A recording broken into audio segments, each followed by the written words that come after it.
Oh, welcome to the Sharpe Way Show. So happy to have you with me this evening, a little bit past 7 p.m. on the East Coast. Actually, like right at 7 p.m. Not too bad for me tonight. I actually was able to make on, on time this time. Not too shabby for me. Yeah, 7 p.m. on the East Coast. So happy to have you with me this evening. And I am doing a show that many of you asked for. I wasn't sure why you asked for it, but that's okay. I don't ask that many questions. I do aim to please.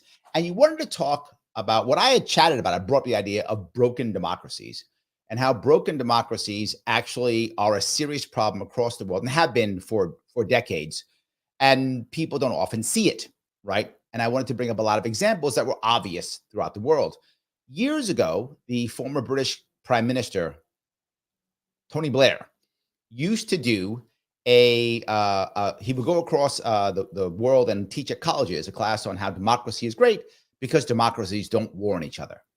That's an utter lie, utterly not true. Democracies have constantly warred on each other, and all the biggest battles have been against democracies.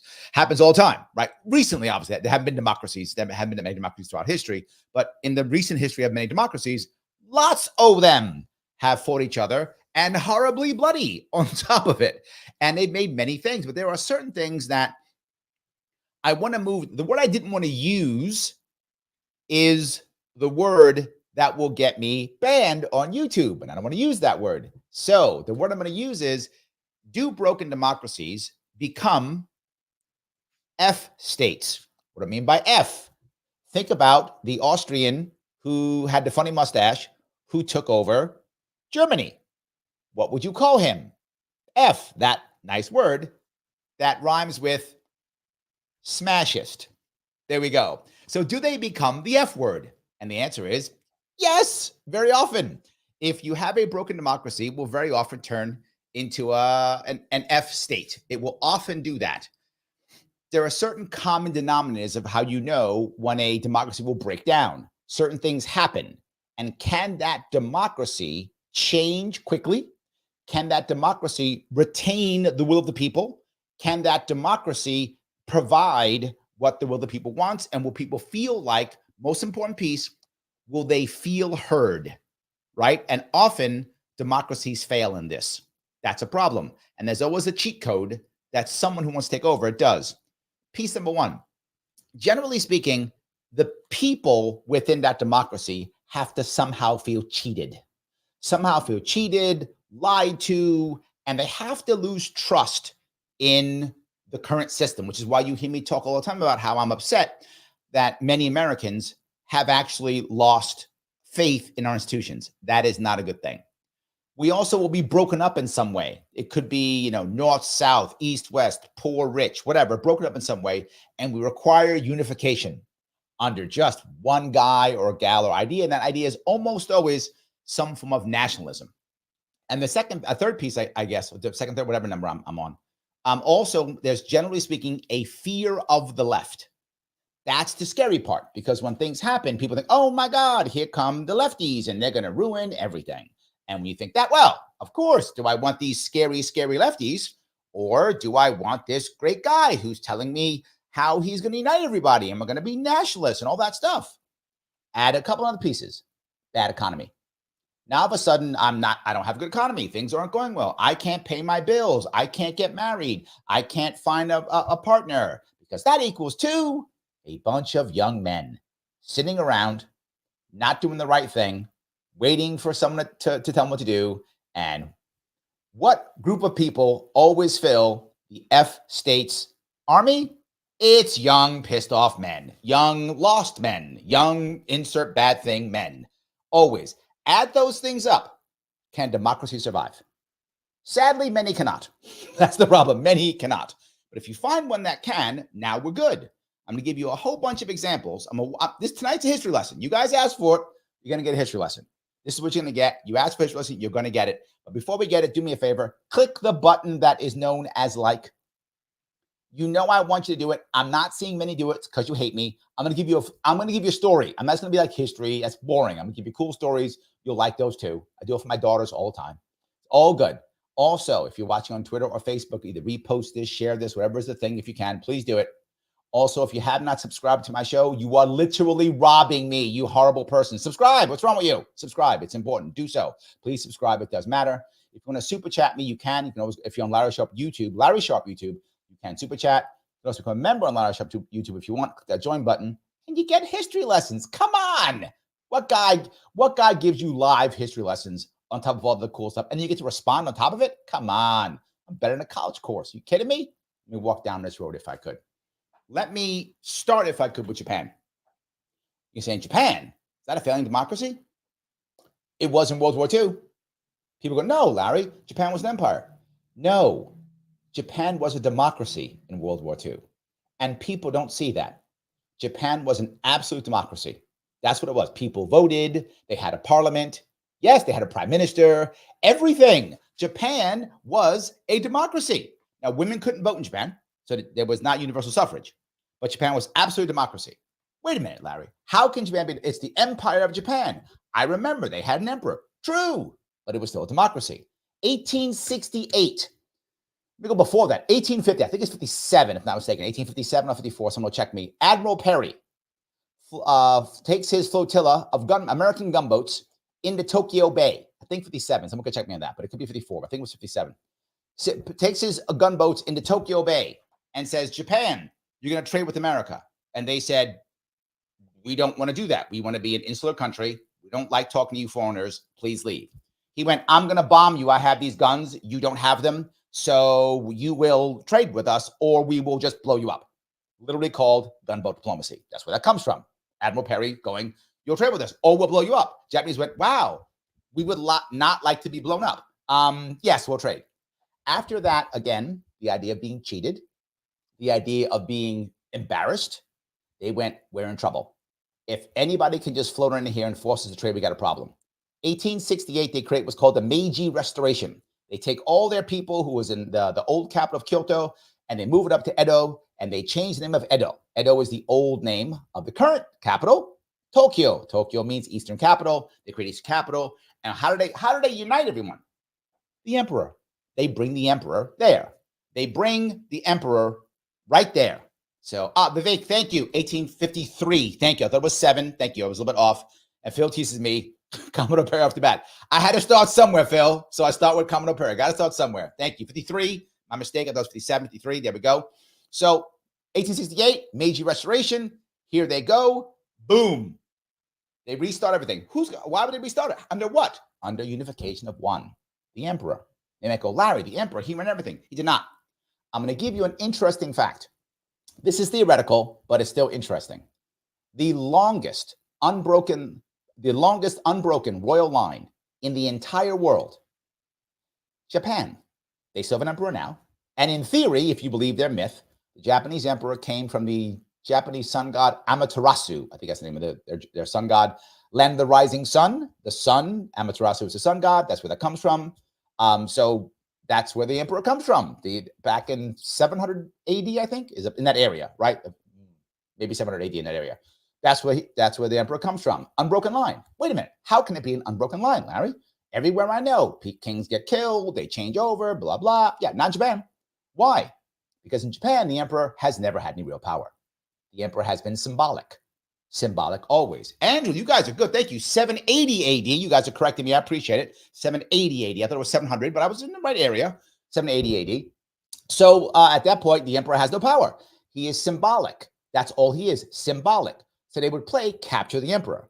Larry, what about the shoguns? The shoguns would literally capture the emperor and go, can I be shogun? He'd say, can I stay here and be co-emperor? Yes, you may. Great, you are shogun. That's how it actually worked. So what did these guys do? The Meiji Restoration. They captured the emperor, brought him to Edo and said, we're a democracy now. And they created democracy. I'm not making this up. That actually happened. They created, the democracy now. So as they have a democracy, they say, well, if we're going to be a modern democracy, we have to do something else like all the Europeans do. We are going to have colonies because all the cool kids have colonies. So we must also. Who's next to us? Korea and China. We'll just invade them. And they did. So they start fighting in China. They beat the Chinese in one of the first wars. And here are the Russians right next to them. The Russians go, okay, no, you can't hang out with us. You can't do that. That's not going to work.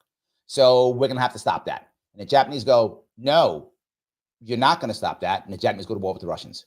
People don't know this is a true story. Japanese go to Russians in 1904. And this was a horrible, bloody war with machine guns and trenches. You go, wait a minute. That's not true. Trench warfare was in World War I. No, trench warfare began in the United States Civil War. That's where trench war began. The Gatling gun, the repeating rifle, all began in American Civil War. Europeans were over here watching our Civil War. And they went, oh, this won't affect our wars in Europe because we're cool Europeans. And you crazy Americans, we'd never fight like you. This will not affect us at all. Fast forward to World War I. We were right. Now, you would think, okay, crazy Americans. Well, maybe these Russians, they're Europeans, right? No, they're fighting these terrible backward Japanese people. Those wars would never be that way with us. Yeah, they had one battle, battle of Mukden, I think, or could be Liaoyong. I forgot which one. Might have been both. I think it was Mukden. Battle of Mukden, they literally lose on both sides over 50,000 people. 50,000 dead. Crazy. 50,000 casualties. I think they're all dead. 50,000 casualties over it, both of them. Can't believe it. Insane. Yeah, they don't care. That's crazy Japanese Russians. That's not us. They don't care at all. Well, that starts happening. The Japanese people go, we can't handle this. This is not going to work well at all. It can't work. They're scared. That's okay, because the Russians are going to beat them. The Russians take their entire Baltic fleet, meaning from like St. Petersburg, other side of the world, sail it all the way around the world, around Africa, all the way up to Japan. I'm not joking. The whole world, basically, to an area called Tsushima. Shima in Japanese means island. So by Tsu Island, right? Iwo Jima, Jima, Shima, both island of Iwo. So in they come, Japanese smash them, blast them to pieces. Okay, time to make peace. And make, okay, like, why are you telling me this story? This matters. Because in steps in Teddy Roosevelt. Teddy Roosevelt, yes, Teddy Roosevelt steps in and goes, I got you. I'm going to negotiate peace with you guys. So he walks in. The Japanese don't want Teddy. They don't want Americans. They're not happy about Americans. They're not happy about Americans. Americans, Perry started this shit. They don't want Americans. Like, no, thank you. So they instead walk in, right? And the Japanese go, we'll just do peace on our own. So they go to the Russians and they have a relatively harsh peace treaty. Like, look, you're going to give us all this. You're going to give us northern China because we want to run it. Manchuria, we're going to change the name to Manchukuo. We're going to control it. The Russians go, no. It's an emperor, right? Nicholas is the emperor. I think Nicholas is the emperor at that point. Nicholas is like, no, I'll just keep fighting. I have more men than you. I'll just keep fighting. Japanese go, ooh. Okay. Hey, Teddy, you want to come help us out with this one? Teddy does. Teddy comes in, puts up a nice peace treaty. Korea is recognized as an entity. Everybody seems to be good. He's like, oh, okay, so fair. Teddy Roosevelt gets a peace prize. He gets a Nobel Peace Prize for this. What do the Russians get? Almost civil war. Literally the emperor has to change. It has become a constitutional monarchy because of this. The people are so unhappy with this peace treaty. The Japanese foreign minister comes back to Japan with his peace treaty and they murder him. I'm not joking. They murdered him. So Teddy Roosevelt gets a peace prize. Japanese foreign minister gets a bullet to the head. They murder him. That's how much they hated it. Now, why do I bring this up? Because that is what I mean by people feeling cheated. They felt cheated by that war. The Japanese people had sent lots of their young and bravest men to fight in this war. They died, they were killed, they were maimed. For what? In their eyes, nothing. What? Nothing. These guys backstabbed us. This American came in and backstabbed. The Russians backstabbed us. You know, no, not just that, our government backstabbed us. The military was right the whole time. And boom, things began to fail. In the Japanese, the reason why the Japanese democracy lasted so long, even though it was broken, is it had a group of people called the Genro. The Genro were people who were older or elder statesmen. That's who they were. And they would make sure things worked and that kind of thing. People stopped trusting them. And there was a flaw in the Japanese system. The flaw in the Japanese system was if any prime minister who was elected could not fill every cabinet position, every minister, the government fell. That's a big problem. That's a big problem. So what happened? The military said, you will give us our guy or we will never give you a war minister, ever. There will be no Japanese government. And there was nothing anybody could do.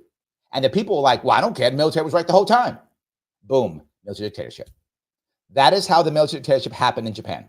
It was democracy, a flaw in a democracy, people who felt cheated, all these problems. And that's how that democracy became a military dictatorship.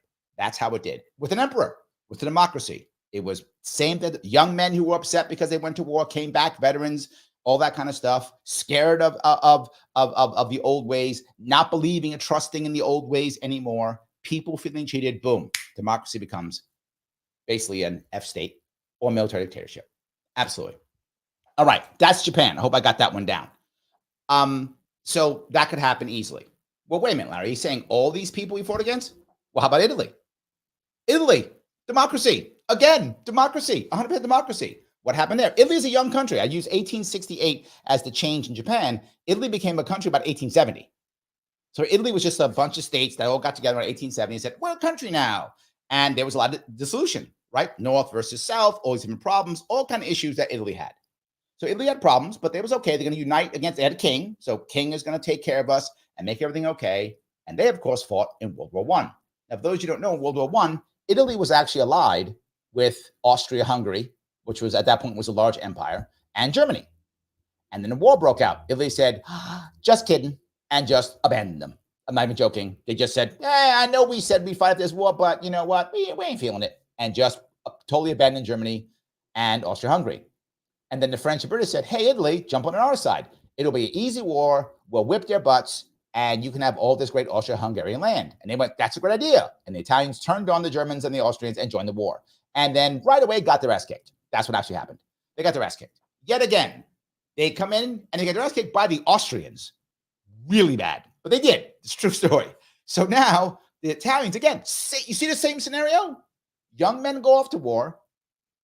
Like 600,000-700,000 of them die in this case. Not as bad as in the Japanese-Russian war. But in this one, like 600,000-700,000 guys die in this war. Then the war ends. They get a terrible peace. They get none of the stuff they were talking about. None of it. They come back home and go, this sucks. Who's waiting for them? Yes, indeed. Mussolini is waiting. He's like, this is great. Okay, thanks, guys. The economy starts crashing because it does after a long war when you don't have anything to build, nothing like that. It's trashed. Economy starts crashing. Unhappy young men see this, feeling cheated. Yes. Nationalism under one person. And in this case, everyone was scared of communism. That was the evil lefty. There's always an evil lefty. So all of a sudden now, evil lefty, scared of them, and boom, here comes Mussolini. Mussolini started an actual political party called the Italian F Party. Openly started about. We can do it. How it worked. There was a I'm saying the word. There was a fascist party in England too. During this time period, it was not bad to be one of those. It was like, yeah, Republican, Democrat, right? Didn't matter. It was totally fine. So he started that party. Goes to the king and says, hey, king, everything's collapsing. The economy's bad. The evil commie's taken over. Put me in charge of the government. Now that was the broken democracy again. In their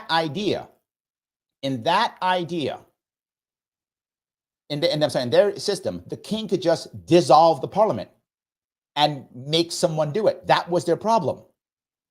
My God, that's your democracy? The king goes, I don't like it. He did it. He said, okay, you know what? You're right. I need a country that I want to rule, and you can do it. So he basically disbands the current parliament, says, hey, Mussolini, you got these cool black shirt guys.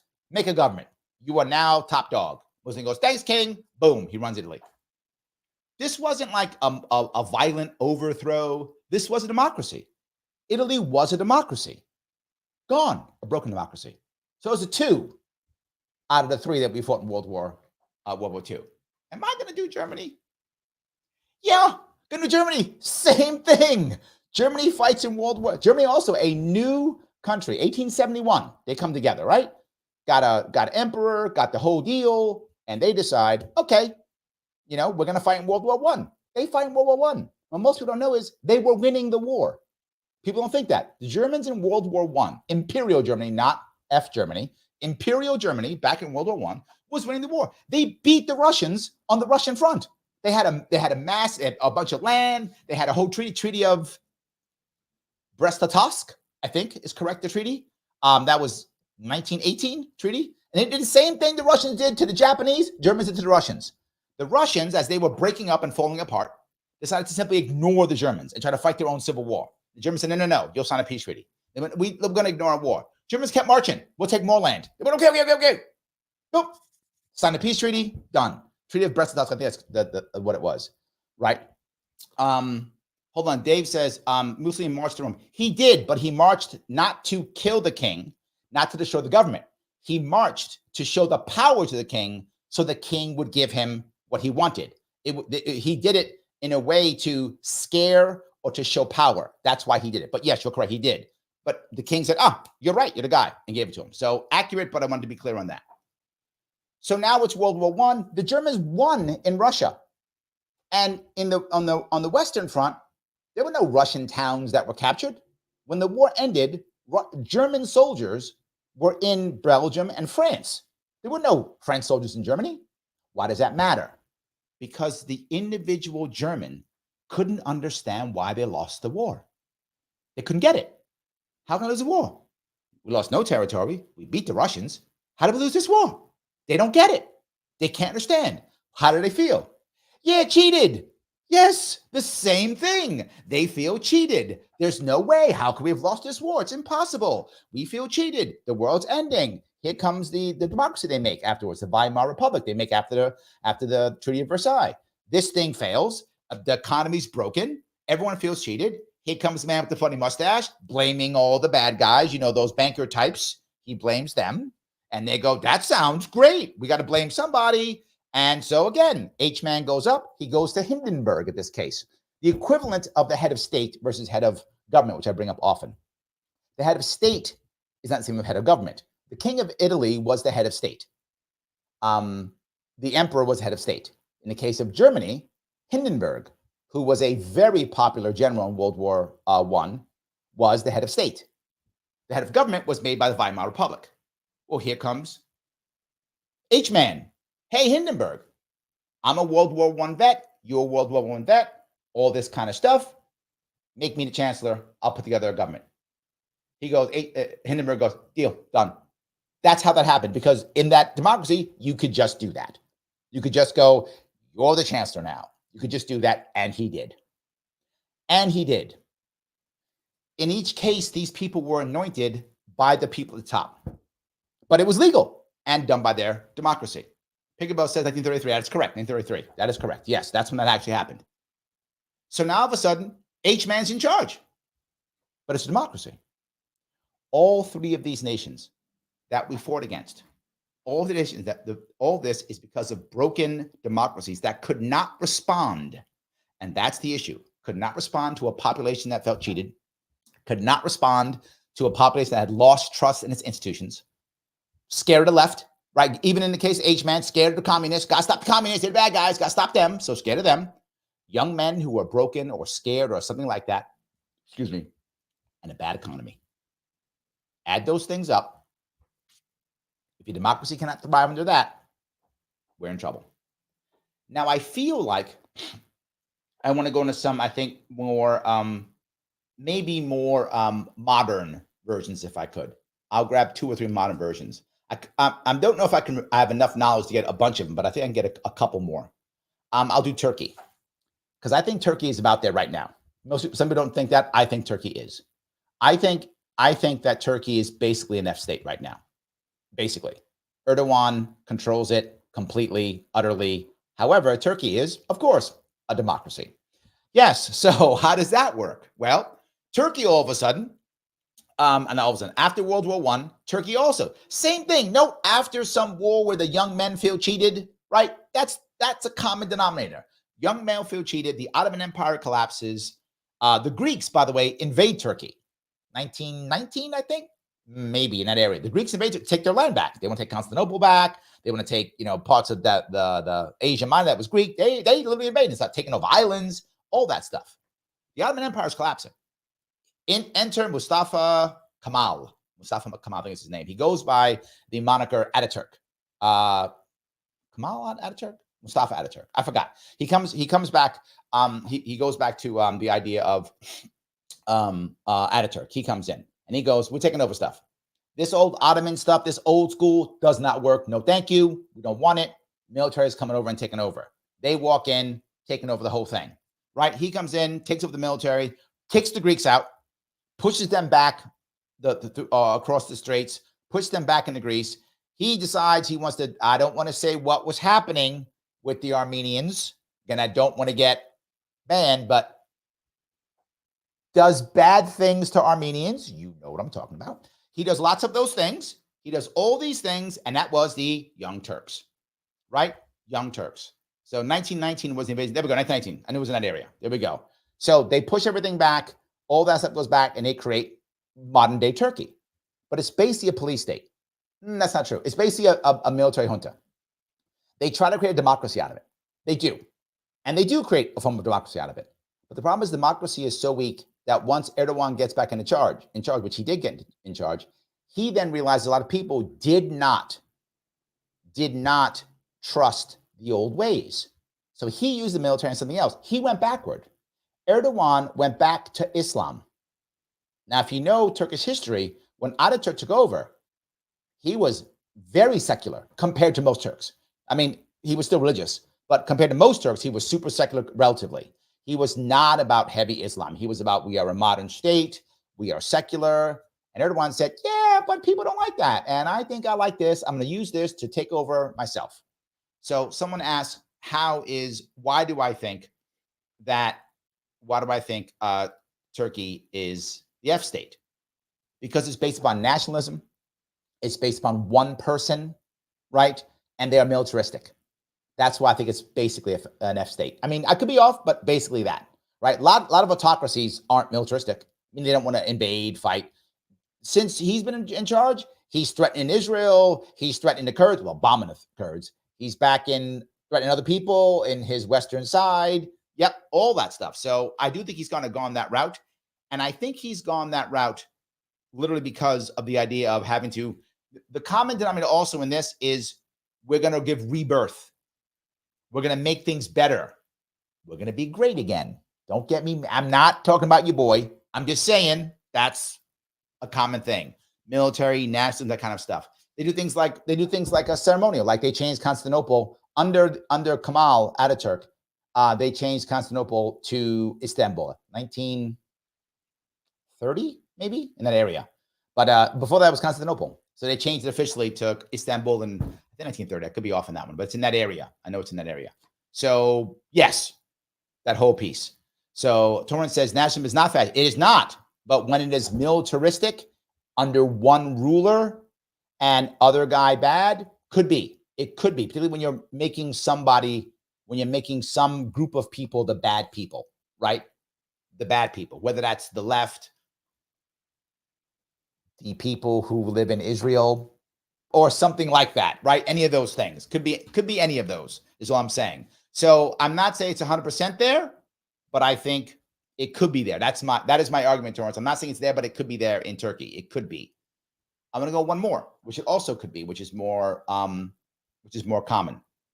And that is Russia. Now, some of you get mad. Oh, you're saying, no. I'm saying, look at what happened with Russia too. Why were there people feeling cheated? When the USSR collapsed. USSR collapses.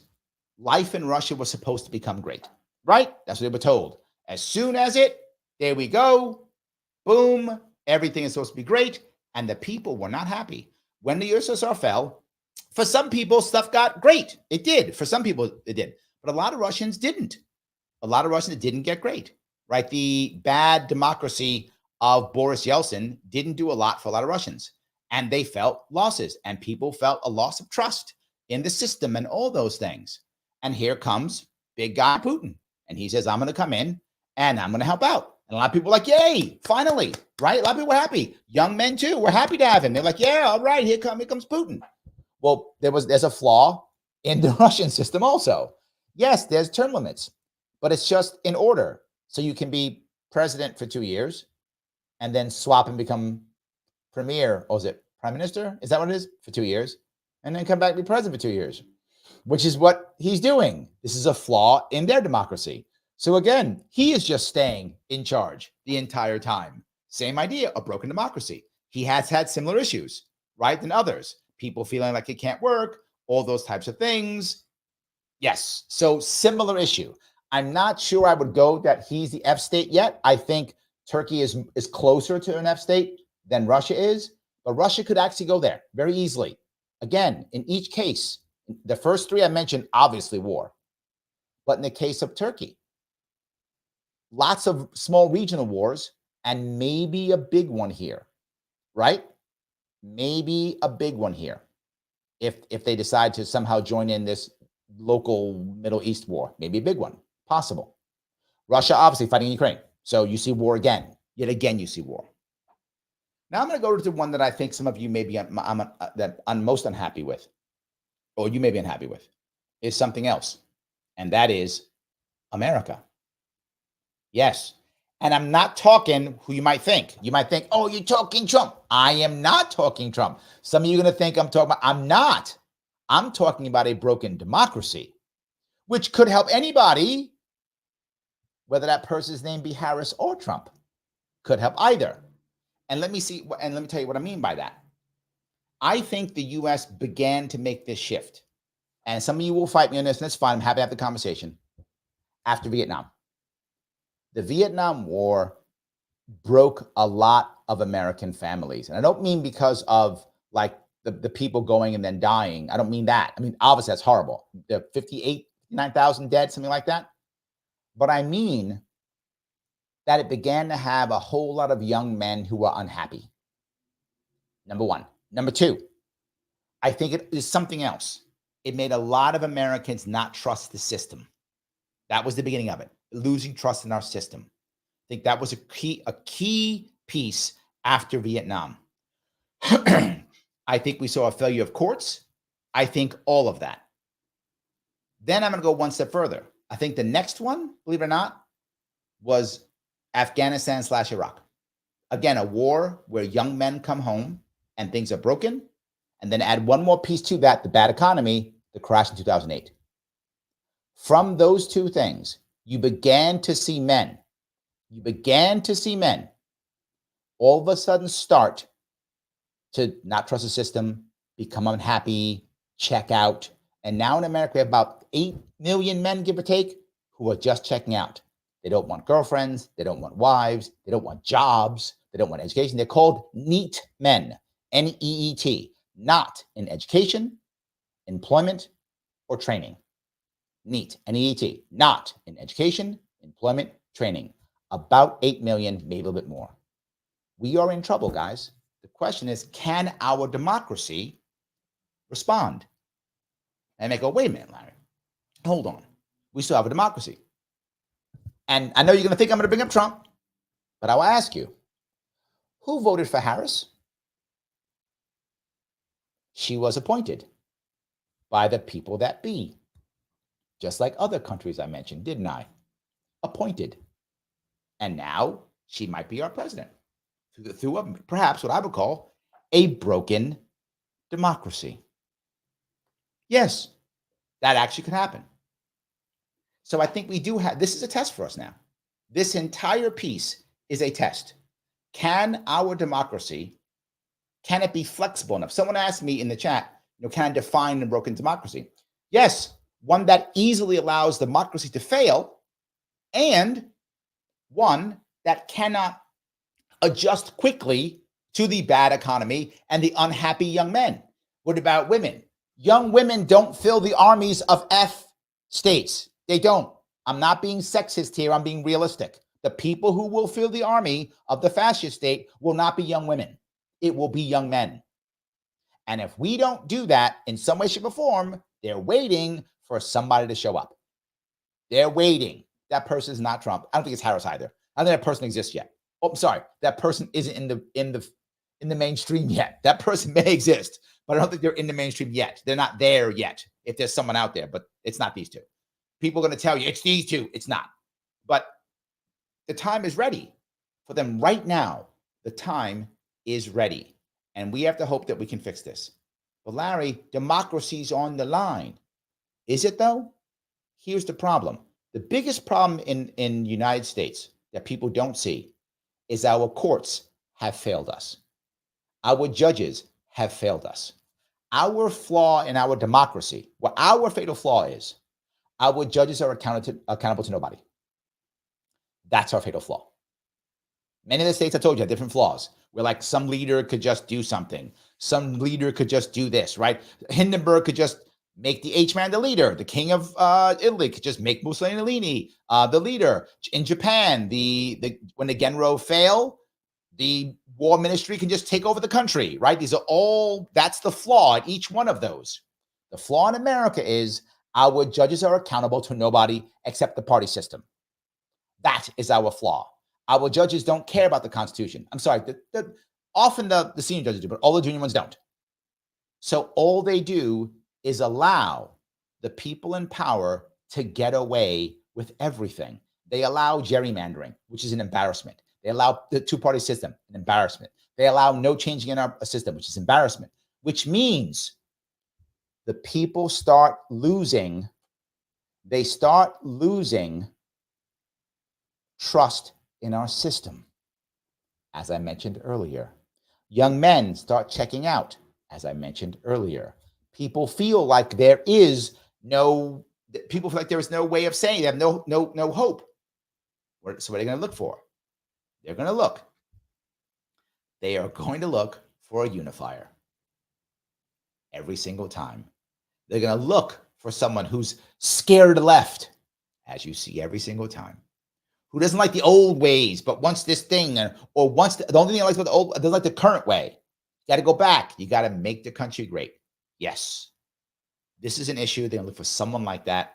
And that person could be a Harris if they implement her and just go, yep, she's in. Could be a Trump type. Could be either one.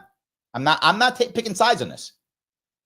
Generally speaking, the person comes from the left and then turns right. That happened with Mussolini. That happened with H-man. That happens often. Not always, but it happens often. They come from the left and then become right. That happens often. So all I'm saying is this was my whole worry about broken democracies. Here's the reason why. When an individual, when there's like a monarchy as an example, the king or emperor, and the king says we're going to war, whatever it is, when the king says we're going to war, and the people go to war, if they start to suffer and they blame the king because he's in the war. But when it's democracy, when democracies fight wars, they fight wars because the people are fighting. Their wars are the bloodiest of them all. When it's two kings, they can go, hey, this is getting too expensive. Let's stop fighting. Democracies just keep fighting. They just keep fighting. One of the worst wars we've had in American history was two democracies. The North against the Confederacy. Two democracies. Fought down to the end.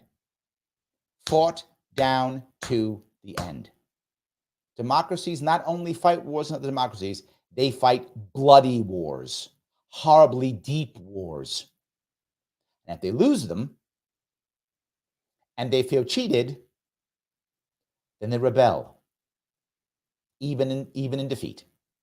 If they feel cheated, they rebel, even in defeat.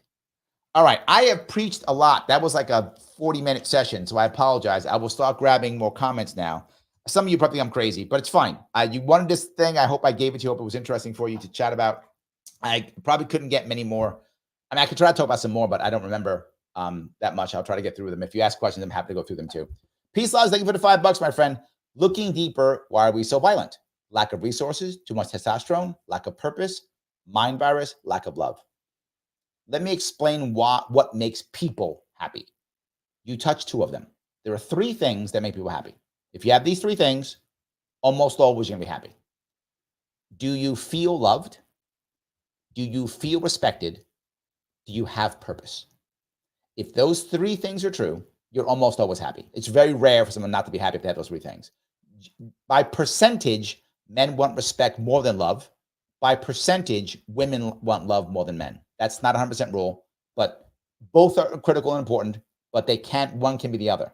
But everybody wants purpose. And that purpose can be anything. Some people will find it in work. Some will find it in family. Some will find it in the community, whatever. You'll find your purpose wherever you want to find your purpose. But those three things, you'll be happy. So I think people who are happy tend not to start wars. But sometimes people who are happy get warred upon and you get stuck having to fight a war, even though you're pretty happy. So generally speaking, people resort to violence when they feel like they're not being heard. No, in every case, what did I think? people being cheated, right? Something was wrong, was unfair, and there was no redress. There was no redress, right? Why do you think, why is there so much violence in the Middle East? People feel cheated, no redress. So we fight. It isn't rocket science here. People feel cheated and there's no redress. There's no, how do we fix this? There's no, there we go. Done. Absolutely. So I hope I answered that question. Thank you for the $5, my friend. I appreciate it. Let me grab some of these.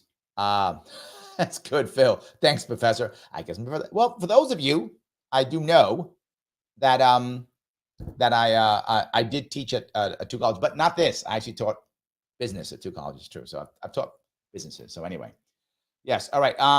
Joseph says, great points, Larry. Really, thank you for being a member. I appreciate that. Yes. All right. Let me see if I can grab some of these. If I could, so many comments. I'll try to grab some from the top if I get any of those. Vivek asked, how do you define a broken democracy? I did. So yes, that was my concept of what I think is a broken democracy. I hope that was clear. Kim says, click the like button again. Yeah. Yes. And if you haven't shared it on Twitter and Facebook, why wouldn't you? Wasn't that a fun story? I hope it was. And if you want to, you can always subscribe or follow me on Facebook and or Twitter and or YouTube. Super chat me, of course, if you want to, the way Peace Logic did. Of course, you can be a member if you like to. Like Kim's a member. If you want to become a member, you can. Click that join button. $29 per month is the way to go. I would appreciate it. It does help tremendously. So Joseph has already liked and shared on X. Thank you, my friend. I appreciate that. Yes. Luke Libertarian says, all civilizations turn to violence. It depends on how you define. It depends on how you define violence and how you define civilization. I could see yes or no. Because look at certain civilizations who really haven't been violent, meaning towards others, like war, if that's what you mean. If you mean internal violence, of course. And then do they turn to it when? At some point during their growth? I just think that the comment, Lunatic, is very broad, right? Like, do you consider Singapore a civilization? If that's the case, it never turned to violence, right? Unless you count cracking down on your own citizens. Again, do you consider that? Relatively, the Koreans are not very violent. They get warred upon. Generally speaking, Koreans get warred upon. They rarely are violent. In the last 2,000 years, last time the Koreans were violent, starting something. I mean, I guess, unless you go internal, right? The Korean War, internal. I don't know. I think it's a vague statement, my friend. I think you got to go deeper to get me to really make a good comment on that one. Pete, my friend, yes, indeed. 35. Wow. I don't even want to think about that. 35 trillion, 751 billion, 271 million, 808,225.45 is our national debt. We owe that. And as I said it got higher. So yes. Okay. All righty. Lunatic goes on to say society always shatters, whether to recover or survive. That's not true. No. Society shatters and sometimes recover. And I think one of the best examples of this is the long-lasting nations or civilizations, maybe however you call it, we have today. I mean, Greece is still Greece, right? And it is shattered more than once and still has recovered. Greece has been occupied more than once and still has recovered. Greece has been a conqueror and has recovered. Greece has fallen and recovered. It's still now a country with people who could literally, take their lineage back to 500 BC. So I'm not sure that's true. China, same thing. China has, in some way, shape, or form, been a country since what, 2,000 years more? And they have been conquered. They have been conquerors. They have been colonized. They have colonized.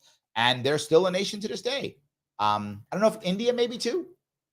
I think, yeah, there's a lot. So I do think that can happen. I think they absolutely can and recover. I think they can. Absolutely. Joseph says the H-man was actually literally a smashist, so you're not wrong. Yes, that's true. Yes, 100%.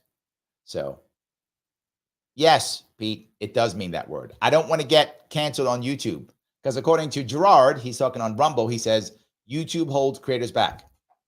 Yes, it does. Yes, it does. 100%.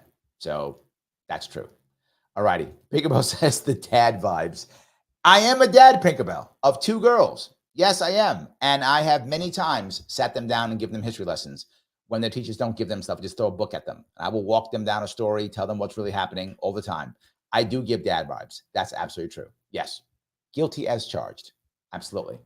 So the AC, considering my dad was a professor of naval history, yeah, you have no idea. Yeah, your dad was probably worse than me.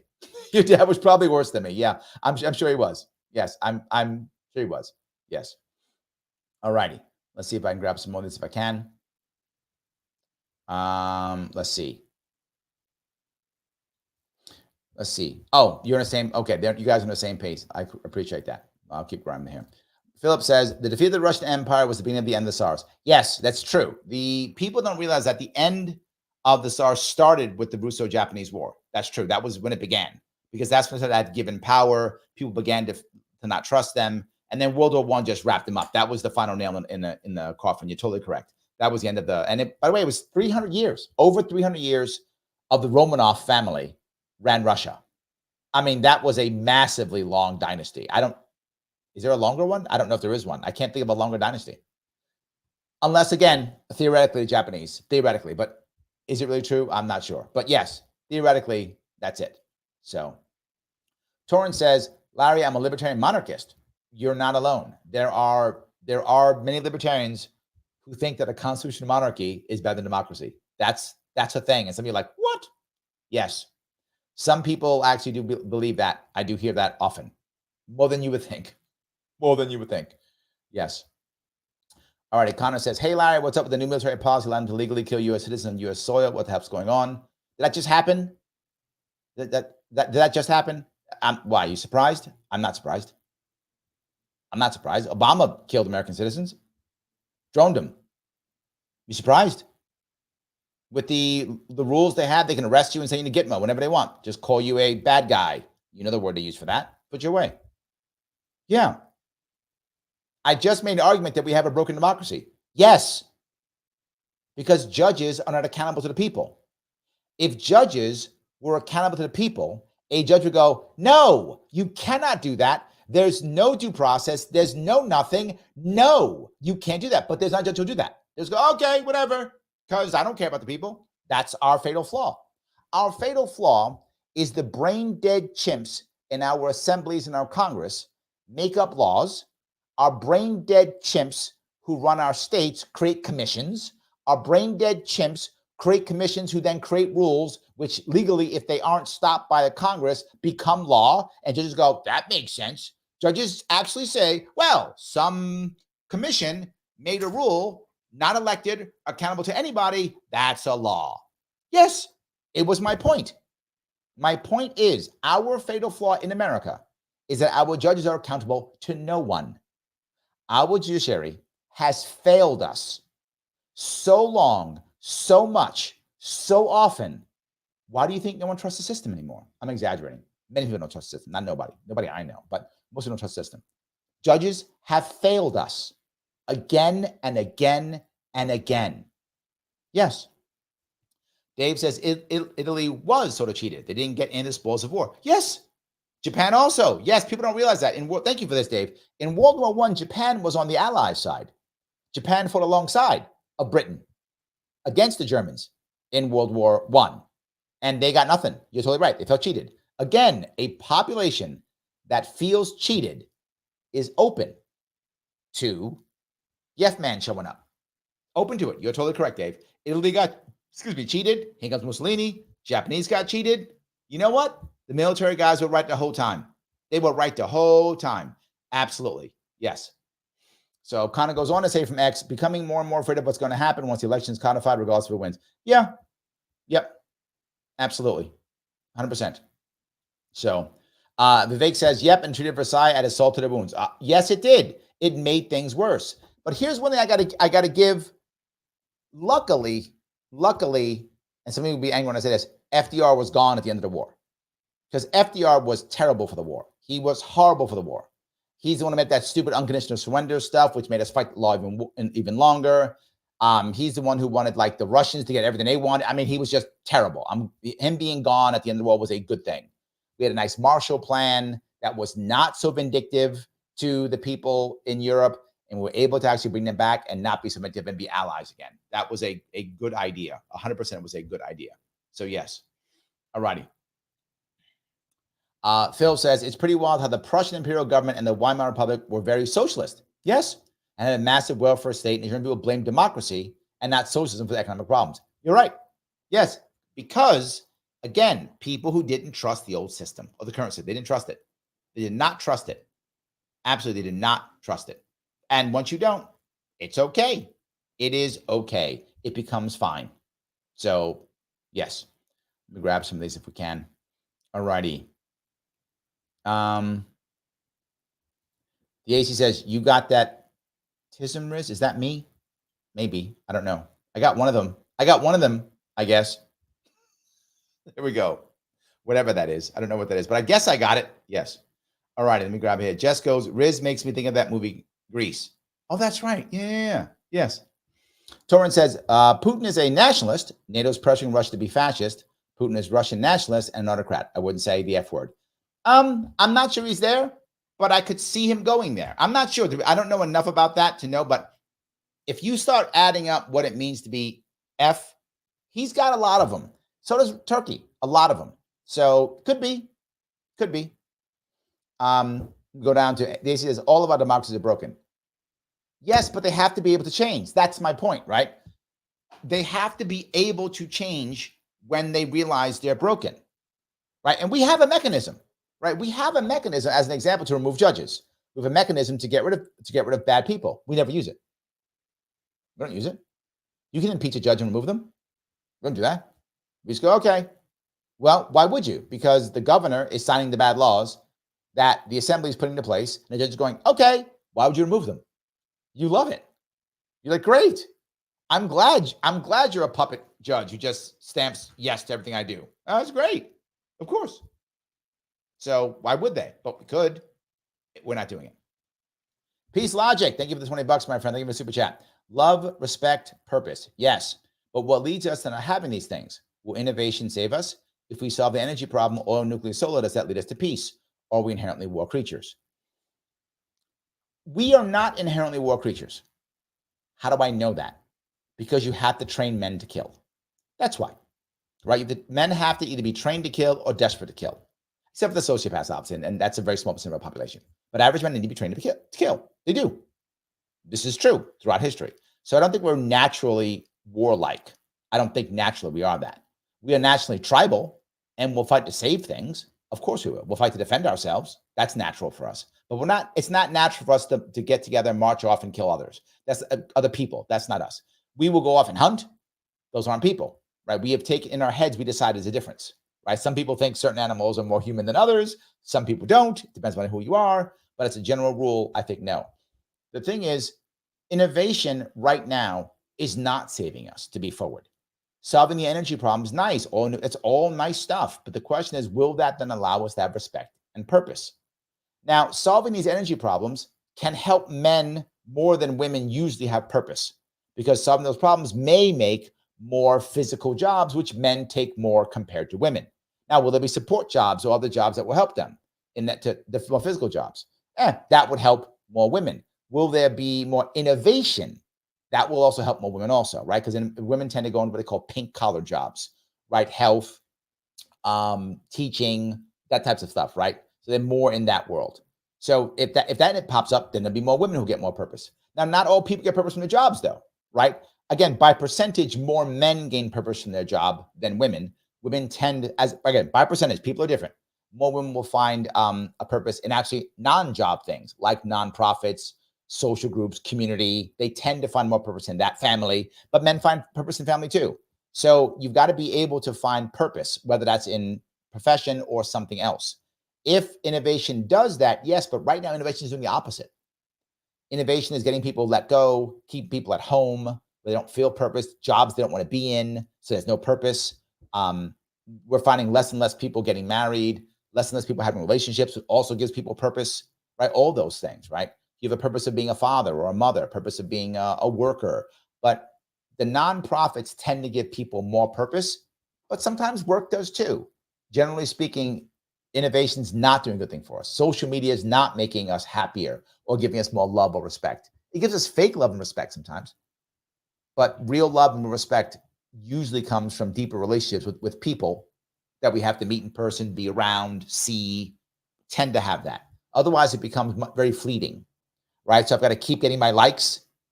So by the way, I need some love and respect. So click the like button. See, peace logic's right. I need some love and respect. So I have purpose. Click the like button so I can feel it. So yes, so we have to keep going back for more and more likes because it's fleeting. But now if I'm with you and I see you and we're together in some way, shape, or form, either at work or at play or romantically involved, something, I can get that love and respect and just keep it. It's a whole lot easier for me. So right now, innovation's not helping us for these things. I hope in the future it will. I think most people would tell you things like dating apps are not helping. Working from home is not helping to give us more love, respect, or purpose. So the innovations for whether that's relationships or professional, not that great right now. Can they change? Of course. Not right now, though. I don't see it. That's just my view. So, alrighty. Torrance says, I'm becoming a NEET. I'm ashamed of myself. A lot of people are. You're not alone, Torrance. There's 8 million more of you. 8 million more of you. Yes. Vivek says, also all the assassins of the 60s. The 60s were, thank you for bringing this up, Vivek. I like that you brought this up. The 60s were a turning point for America. And when historians look back at key pivot points, I don't say, when I say the Vietnam War, I don't mean just the Vietnam War. I should have been clearer. Thank you, Vivek. You are correct. Let me make this clearer. I meant the Vietnam War era. I was incorrect in what I said. I should have been clearer. I meant the Vietnam War era. That entire era of what happened there really affected America badly. It really hurt us. It changed us. It turned us. And I think not for the better. But some good laws came out, not for the better. If you look overall, that's the beginning of the war on drugs.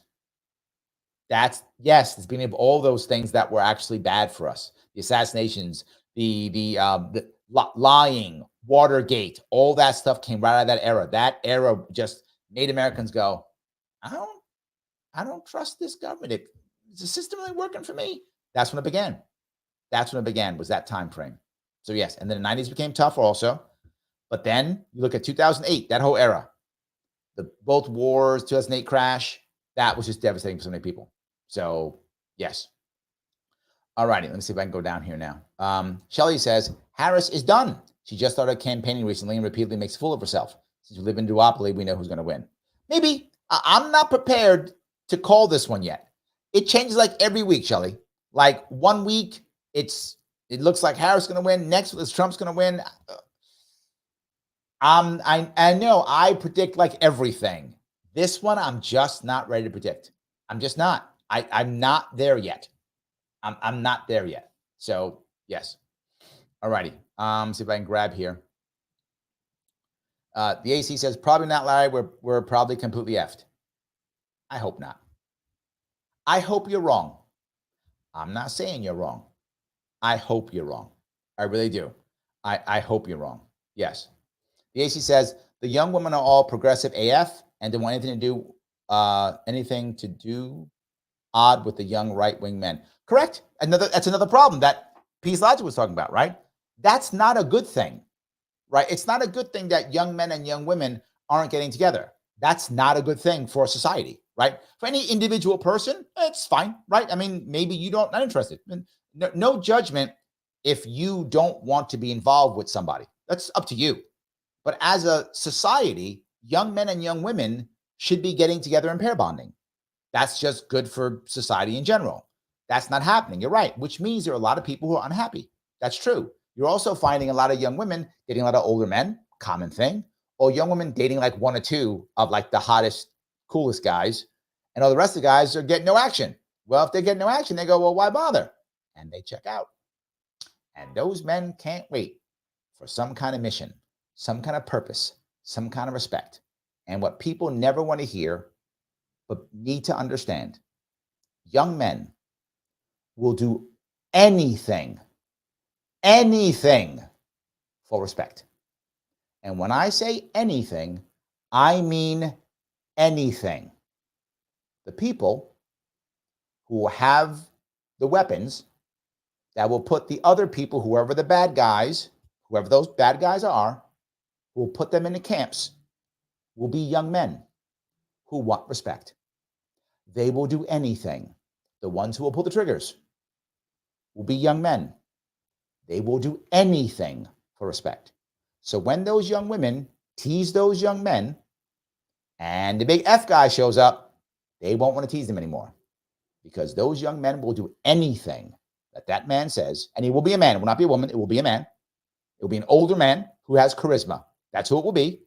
And when that man says, do these things and I will grant you respect, those young men will do those things regardless of what those things are. It will not matter. You might go, well, that's wrong or that's evil. They will do them. It will not matter. I wish I was lying. I'm not. The AC says, hold on, you go on to say, Larry, you're saying something I agree with 100%. Uh-oh, that's not good. But I have a feeling you're about to change it up, so I'm reserving praise. It's fine. Look, I always say what I feel. I'm not always right. I'm usually right, though. But I'm not always right. And disagreements, I don't mind. I love it. Yes, I love the fact that we go back and forth and have these conversations. So yes, I love it completely. So Riot says, remember when you tried to explain on Rogan how to fix school systems in New York, which is a great plan, by the way, and he just kept asking you the same silly questions? I do. And, I'm going to take responsibility for that. And here's why. I talked about Rogan last night's show, and I'll bring it up again, just for this piece. When I went on Rogan, I wasn't ready. And what I mean by that is this is 2018, I've been campaigning for over a year. I had been in New York for over a year, campaigning literally every day. I had like 300 events across New York State. I'd done all kind of media in New York State. Everything was in New York State. Now I got to fly to California and be on Rogan. So I go on and he's asking questions which didn't make any sense to me. And one of the things he was saying is things like, well, what about unions and teachers? And I'm like, what are you talking about? Why would that matter? So why this happened? He was like, well, what about this? I was like, no, okay, let me be clear. What Rogan was talking about was real, but not in New York. For example, if you're a teacher in certain states, you struggle. Kansas, you struggle in Kansas, right? Not in New York. A teacher in New York is not rich. They're not rich, but they make a living wage. A teacher in New York, depends on where they are, averages about $70,000 to $80,000 per year, skewed by New York City, but in that area, right? They make a living wage. They're not buying a second house in Florida if you're a teacher. You're not, but you're not starving. You make a living wage. You can survive in New York where you are. Particularly if you have two people in your household, you can survive. You get good benefits, and you get summers off. Teaching in New York is not a wealthy person's job for sure, but you're not starving. You're in Kansas, you could be starving. You could be on food stamps. So he's thinking, well, yeah, you got to work with these teachers and the unions. And I'm like, the teachers union in New York State is powerful, takes care of people. The administrators make six figures. They're fine. That's not an issue. I was trying to repair the system. It's not going to hurt the teachers. The union's strong. Teachers aren't always going to get, I don't know, pay cuts or something. It wasn't going to happen. He didn't get that. He was thinking national. I was thinking only New York, and we talked past each other. And that's why that happened. And I should have been like, oh, no. You're talking about like Kansas and stuff. I didn't do that because I just wasn't accustomed to it. And literally, I flew in that morning, did his show, flew back right after, and went right back to campaigning. So I was just, and it was the end. It was like 2 months left in the campaign. Yeah. So yes, but I take responsibility for that one. I really should have been more. So yes. All righty. Anyway. All righty. Dave says, so do you think the South felt cheated after the Mexican-American War because Mexico wasn't annexed after the war, which made expanding slavery more difficult for the South? Of course. The South felt cheated both times. It felt cheated after the Mexican-American War and even after the Civil War, right? What do you think Jim Crow laws are? What were they? What do you think the KKK was? Of course. It was the South rebelling. Of course. They felt cheated too. Of course they did. And the worst part was, it's because Andrew Johnson was the worst president in U.S. history and wrecked the country. Lincoln, for all the flaws people think he had, at least did not want to punish the South or do anything like that. He wanted to have conversations and fix things. He wanted to try to mend fences. I'll give him that. He did. He wanted to mend fences, even though many people wanted to punish or be angry or dismiss or whatever the case may be. And he did want to find an answer. He was one of the people who talked about the idea. I'm not saying it's a good idea, but I'm saying the concept of actually sending African slaves to Liberia if you want to go. The U.S. was going to pay for slaves to head back to Liberia. It was expensive, probably was going to happen, but he even brought that idea up, right? He brought the idea up of giving the land of the slave owners back to the slaves, that they would get that land. This way, no other Southerner would be punished. Only plantation owners would be punished. So he actually had a better idea or plan, but after he was killed, that was the end. It all fell apart. So yes, I think in both cases they did. That's what that was. So yeah. All righty. Pete says, if you trust government, you don't know history. You're not wrong. You're not wrong. Yes. So Vivek says, yeah, India survived and is now thriving under the BJP and PM Modi. Also, Argentina under Javier Milei is now making a big comeback. I think the jury's out on Milei still. I know people get mad. They want me to like be behind him and pat him on the back and be great. Or just, because some things he's done, they want me to attack him. I won't do either. The jury's out on him. I said this when he first came on board. I said, give him a year or more. Give him time, say nothing. And I'm sticking to that rule. Most people are not. They're judging him by every week. I'm not. I'm waiting. I'm going to see what happens. This is a big deal. Yes. So, all righty. Yacy says, I dig it, Larry. I'm a daddy myself. Either of your daughters happen to be into big white boys. My little one, probably not. My oldest one, maybe. She's open. She's open. Absolutely. She's open. So we'll see. Let's see if I can grab here some more of these. All righty. Shelley says the Romanov sisters. Oh, yes. For those of you who don't know, Tsar Nicholas II, he married this is the weirdest part about World War I, and Shelley's bringing this up. This about World War I is most of the monarchs were related.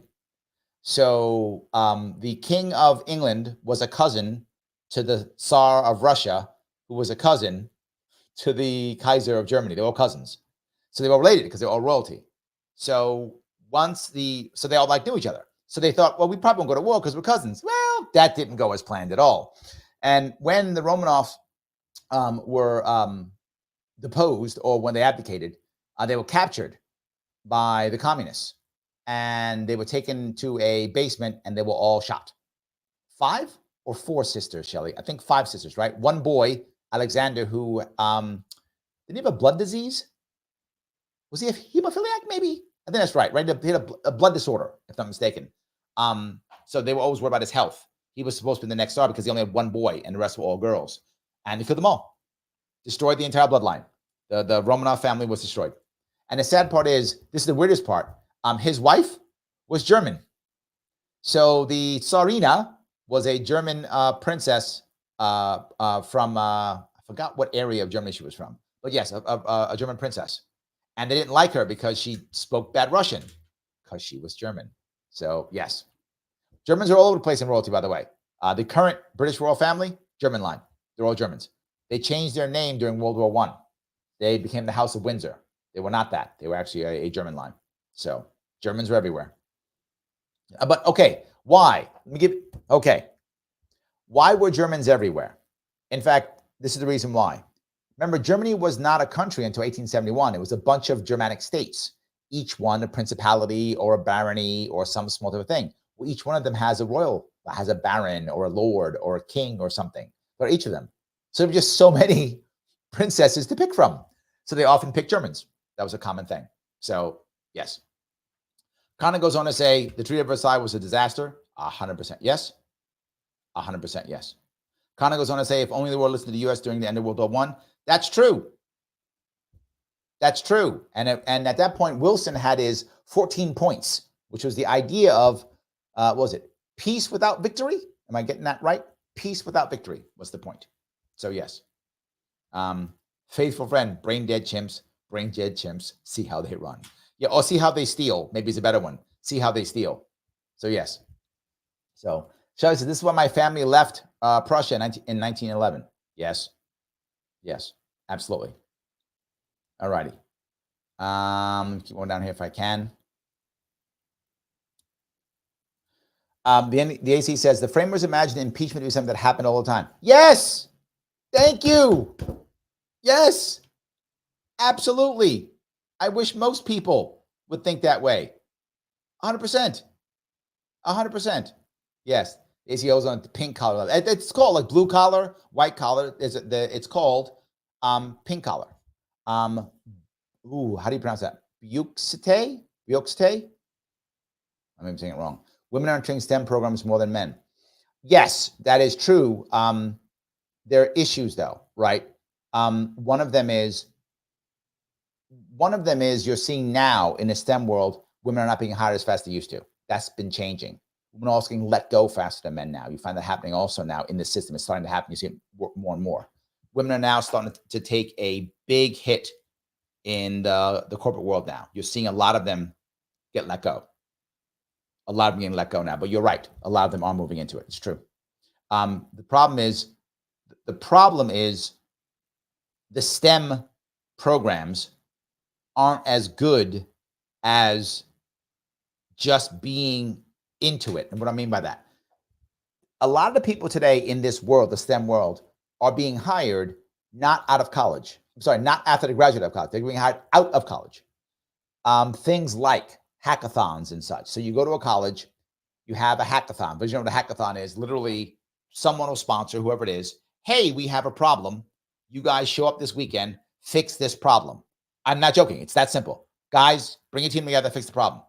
Someone fixes it. Oh my God, you're hired. Quit school. And they go, okay, they quit school and they go. That's a kind of thing that's happening a lot. Those are heavily male. Women too, don't get me wrong, but those are heavily male. So the women get the degrees and they don't get hired. A lot of men are getting hired without degrees. That's happening more and more. Now, that's not majority yet at all. But again, I was calling these types of things years ago because I'm in the field. Like I'm hiring and firing. I'm seeing people, right? That's been happening. So yes, absolutely. All righty. Let's see if I can do this here. Let me kind of grab this if I could. Merlin says, war on drugs, the war on our fight to medicate our own. That too. Absolutely. Yes, that too. 100%. So let me grab a couple more if I could.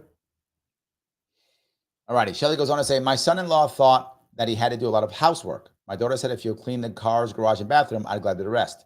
10 years later, it still works for them. Oh, that's great. Yeah. That's awesome. I love that. 100%. Peace Logic says, Larry, when I spoke about innovation, I was specifically addressing our basic needs, electricity, energy. If we get near zero energy, then peace follows. Don't understand the root cause of war. No. How do I explain this? If this is the problem with technology right now, is technology is making people feel useless or ineffective or without purpose. You can give me all the things you want to give me. You can give me zero energy. You can make sure that I'm fed, right? That I have lots of electricity. Most Americans have that. Not all, but most Americans have enough basic needs. Most Americans have electricity. Most Americans have enough energy. Most Americans do. Again, not all, but most do. But we're still unhappy. There's a whole lot of people who have lots of energy, lots of money even, and they're still on antidepressants. Or they're still alcoholics. Or they become addicts. Right? Those other two things matter. If I don't feel like I'm valued, right? If I'm in some job that I do because I got to pay my bills, I'm not mad at you for that. People got to pay bills. But if you're in a job where you're just paying bills and you don't want to be in that job, you're not happy. You don't feel like you're respected in your job, right? You don't feel like you're loved. If you can't find a girlfriend or a boyfriend or a husband or wife, whatever you're looking for, you can't find that. You don't feel loved unless you have a big family. You get love. Love doesn't have to be romantic. Love can be familiar. It can be family. It can be friends. Usually friendship love isn't enough. Usually. Depends on how close your friends are. Usually it's got to be family love, like mom, sister, brother, right? Family love, very close. Could be grandparents, uncle, possible, depends on your relationship. Or romantic love. Usually friendship love isn't enough. Again, depends on the person, but that's usual. If you can't find that, if you don't have a family that's close to you, you're not going to be happy, right? If you have close family and you feel loved and you've got a job, or maybe family's purpose, right? Some people will like just work a job so they can make money, so they can take care of their mom or care about their sister or whatever. And that becomes purpose for them. Or they find some kind of thing in community where they find purpose. But there's less and less community things. Why? Because people are sitting home in front of screens all day. It's a true thing. So yes, I don't think that that's enough to be forward with you. That's good. I'm not against it. I mean, I think it makes things easier. If we got zero energy, I think it's a whole lot easier. But if we don't find happy people, I mean, unless everyone's just going to find happiness in, I don't know, online girlfriends, online boyfriends, maybe. I don't know. His defense says 40 acres in a Tesla. I'm in. I am in. Yes. Torrance says Liberia and Haiti were part of it. That's right. I forgot Haiti. Thank you for that one, Torrance. Because, yeah, Haiti was independent at that time, right? Or was it back to being a French colony? The French came in and took it back or something. I forgot in 1865, was Haiti still a country or not? It was a country earlier, but I think at one point the French reconquered it. Was it Napoleon III? I actually could be off on that one. I think Napoleon III reconquered it. Maybe I'm wrong. I can't remember, to tell you the truth. Torrance, if you happen to remember, I don't. Was Haiti a colony at the time, or was it still free? I don't remember in 1865. But yes, thank you for bringing that up. Now that comes back to me. Yes. So, all righty. Let's see here. If I can grab a couple more of these. Charlotte of Prussia. Oh, was that right? Was that her name? That was Catherine, wasn't it? Now I don't remember. Yeah, I'm not sure. I've actually forgotten her name. I thought it was Catherine. It could have been Charlotte, though. Now I'm thinking. Yeah. All righty. Forgive me, Princess Alex of Hesse and by Rhine. Look at that. We are learning this stuff. I love this. Nice. All right. Dave says, Blackadder quote. So your father's German, you're half German, and you married a German. Well, kind of yes. Kind of. By the way, the King of England speaks wonderful German. I'm not joking. If you ever see it, he speaks wonderful German. Germans are impressed by his German.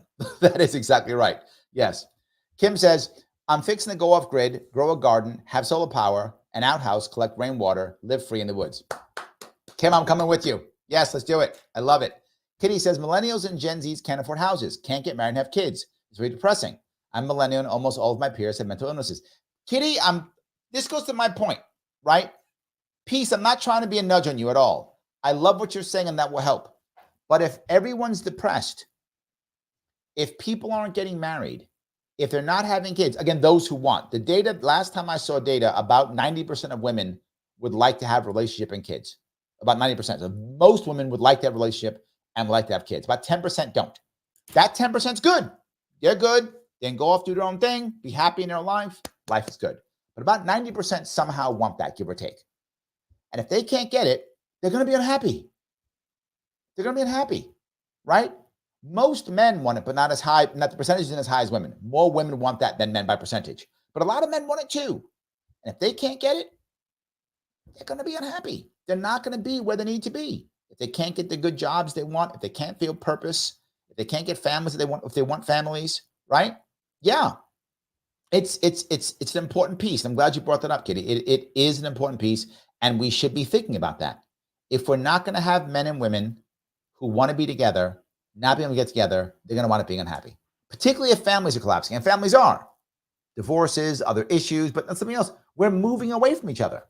Think about how many people move to a city for a job and leave their family 3, 4, 5, 10 states away.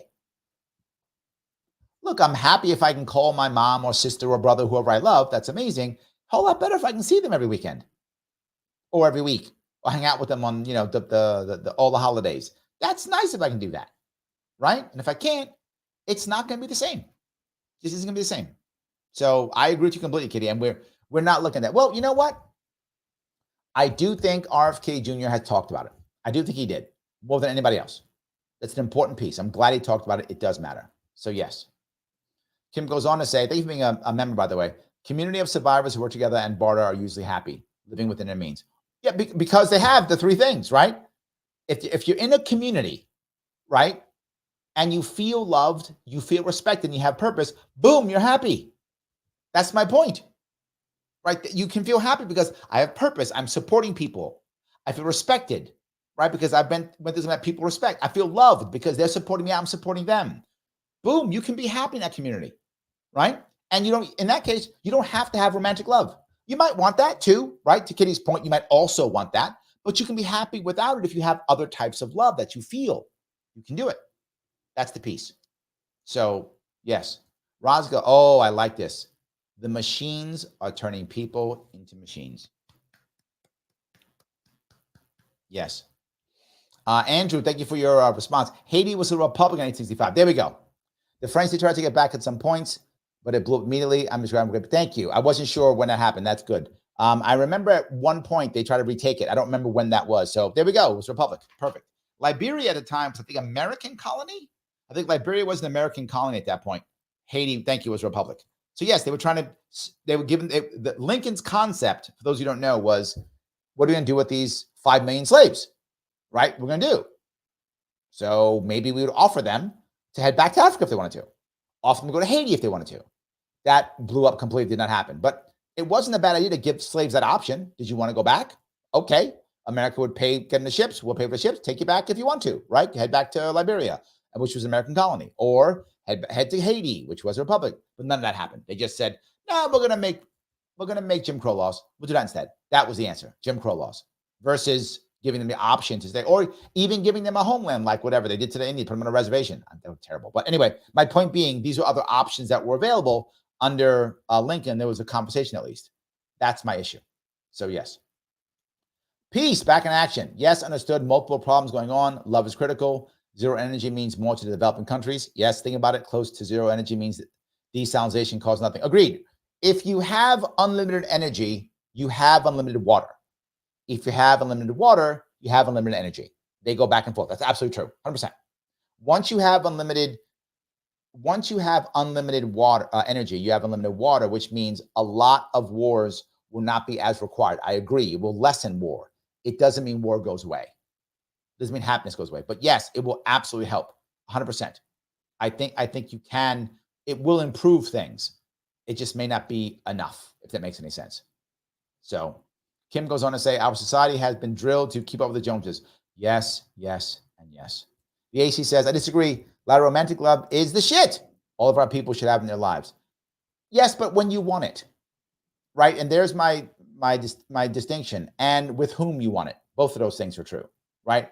I agree, in a perfect world, we'd have romantic love, but there's data. Some people don't want it. Some don't want it. It's a small percentage of our population. But there are people who are like, no, I don't want that in my life.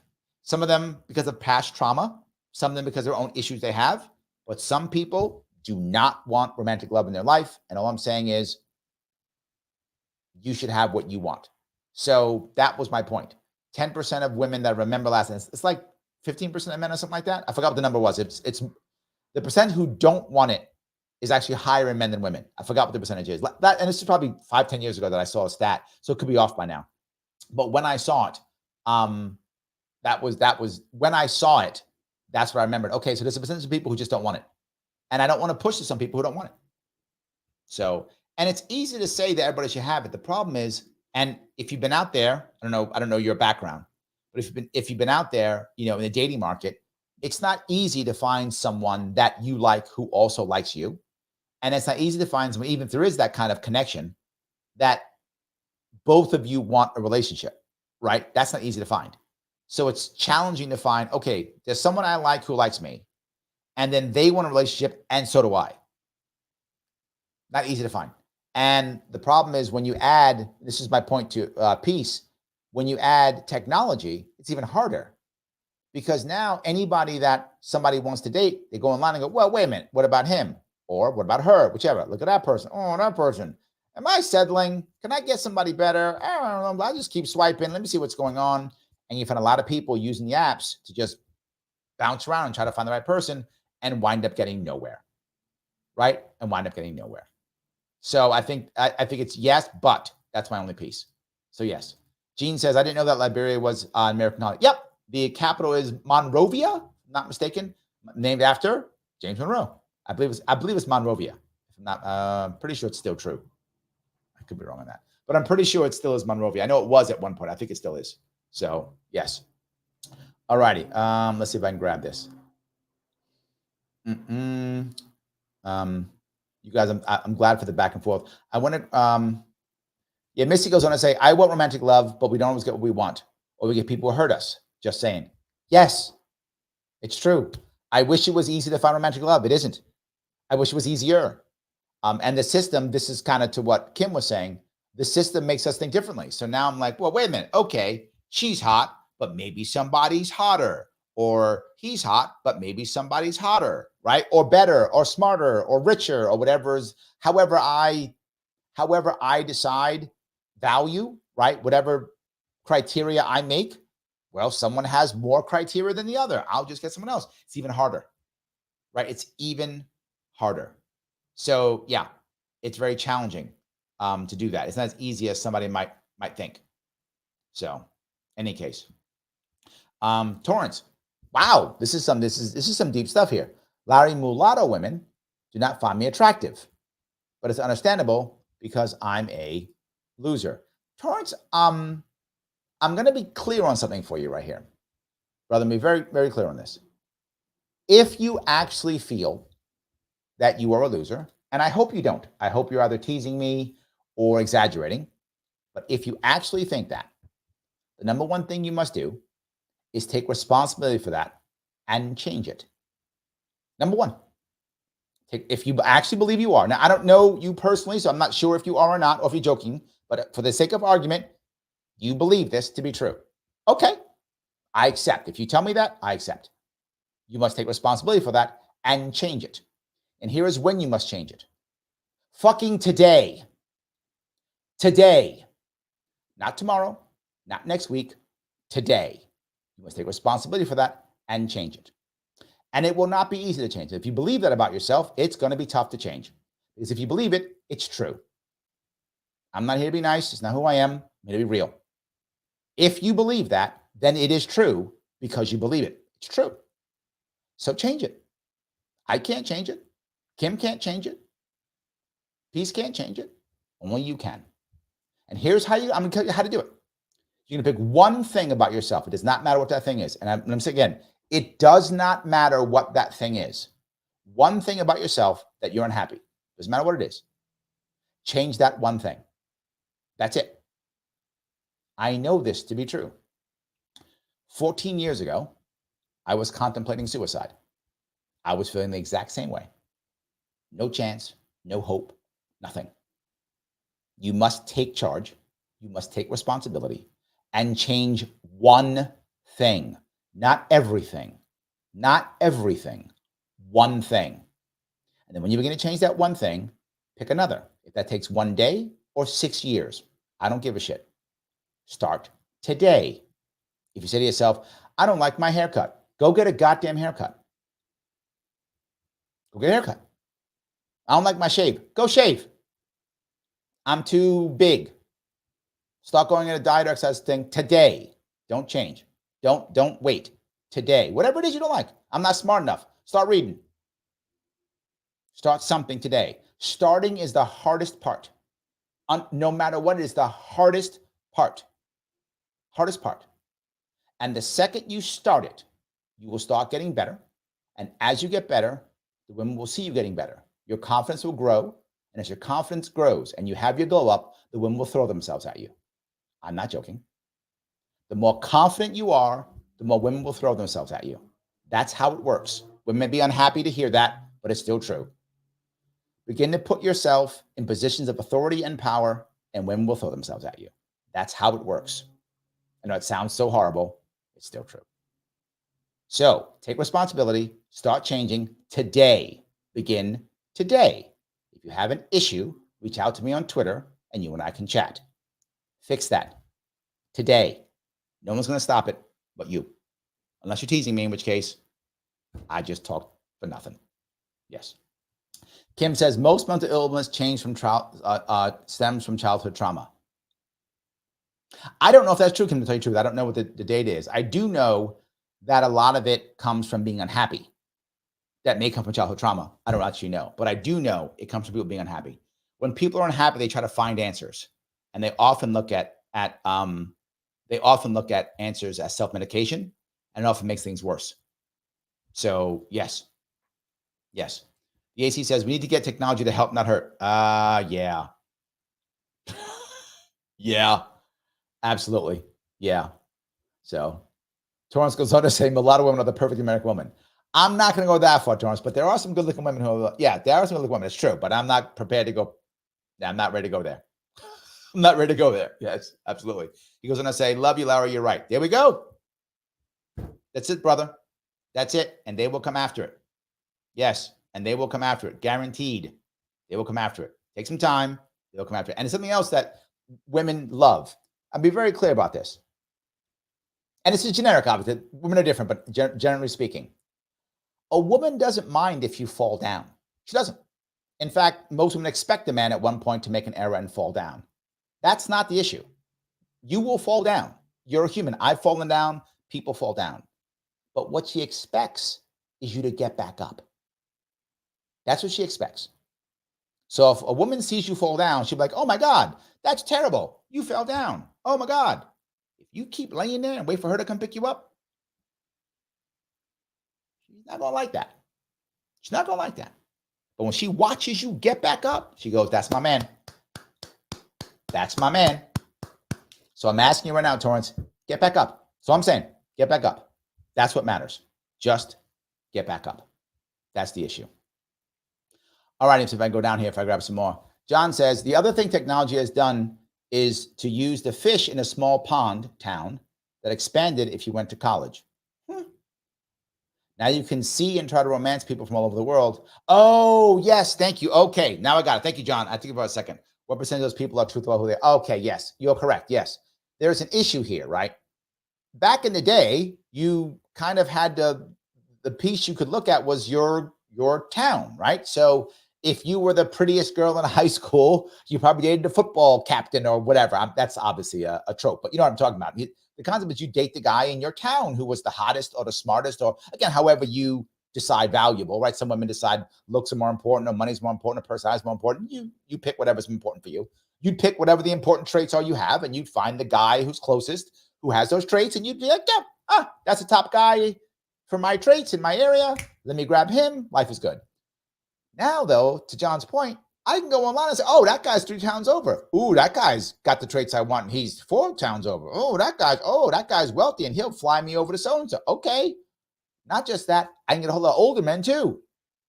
You know, if you're a high school kid, basically what you could have gotten back in the day is the cool kids in high school, or maybe the cool kids at the local college, right? If you were hopefully old enough, the cool kids in the local college, best you could have gotten. Now you can get the cool kids from all over the world if you want to. Or sadly, some of the cool men who maybe you shouldn't be going out with. But yes, you can find those too. Completely agree. So yes. All righty. Let's see if I can grab a couple more of these. I do appreciate that. I appreciate that back and forth for sure. All righty. Let's see if I can grab one more here. Oh, this is sweet. Jess says, love you too, Torrance. We do love you, Torrance. That's great. All right. So you love Torrance. Awesome. Also, please love me by clicking the like button. I would like that also. Please click the button known as like. I gave you a cool history lesson and walked you through all kind of cool stuff. So I think I deserve a like on this one. Click the button known as like. However you need to do it, do so. Please, if you're watching on Twitter or Facebook, share this out there. Please do so. If you haven't subscribed on either YouTube or Facebook, wherever you're looking, please click that follow or subscribe button. Everything counts. You know I get shadow banned left and right. It does matter. Thank you all for the super chats. As always, if you haven't become a member, please head over to Larry Sharpe YouTube. Click that join button. $5 a month keeps me going to the best of my ability. So I keep doing more of this and less of other things. And I cannot work so damn hard, but I have to work anyway. I have to. And now I just heard Mike Vosh has told me I have to watch the Brett Bader interview.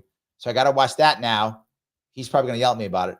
Mike, don't yell at me. I'm going to watch it. Don't yell at me. Yell at me tomorrow after I watch it. I'm going to go watch the interview, and then we'll see what I have to say. Maybe we'll do a show on it. But I still have to do a show on Star Trek. Someone asked me to do a show on Star Trek. That was one. And then someone also has to do a show on something else. God, I forgot what I have to do a show on.